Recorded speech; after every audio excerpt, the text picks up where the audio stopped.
D'autres diront que la source de ce désir nommé prière n'est pas seulement élan vital, mais quelque chose qui s'enracine dans le moi.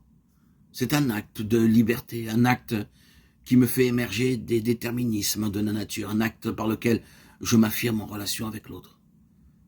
La prière est un « je suis » qui s'adresse à un « toi ». De ce « toi », j'attends la plupart du temps la reconnaissance, la confirmation affective de mon existence, une émotion plutôt qu'une vitalité. D'autres diront encore que ce désir nommé prière s'enracine dans un désir du soi.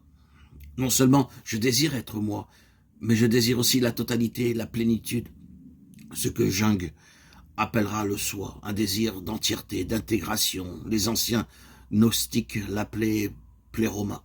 En hébreu, on dirait un désir de shalom. Shalom, qu'on traduit généralement par paix, signifie être entier, shalem. Nous ne sommes pas en paix parce que nous ne sommes pas entiers, d'où ce qu'on appellera encore désir de réalisation. Réaliser le soi que nous sommes. L'homme réalisé, c'est celui qui a atteint le tout, dans lequel il peut connaître enfin la plénitude et l'apaisement. Pour certains, le soi est la fin du désir. Qu'aurait-il d'autre à désirer que tout? Pour d'autres, une expérience de plénitude, d'entièreté, qui n'affiche pas complet et possible.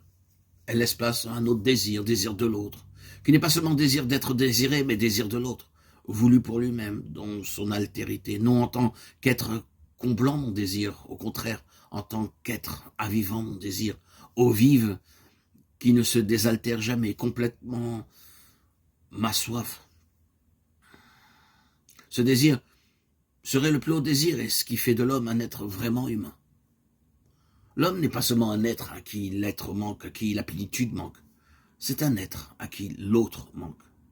Il y a en nous un désir qui ne cherche pas à être comblé par un objet.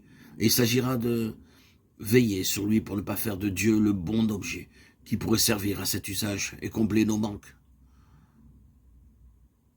Mon désir, c'est ma prière. Et cette prière est toujours plus qu'un besoin et qu'une demande, même si le besoin n'est jamais pur besoin, même s'il porte la marque de l'esprit, c'est-à-dire du désir de l'autre, qui trouve son origine dans le besoin de l'autre, mais qui ne lui est pas réductible.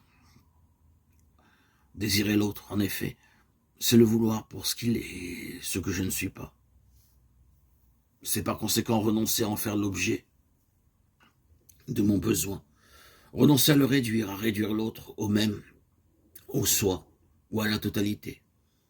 Prier alors, c'est accéder à une conscience de plus en plus vivante, qu'il nous est possible de désirer quelqu'un pour lui-même, de l'aimer dans l'exacte mesure où il nous est possible de le consommer, de l'assimiler à soi-même, que ce soit par la sensation, l'émotion, le sentiment ou la connaissance. Ce désir nommé prière révèle dans l'homme la possibilité de désirer l'impossible.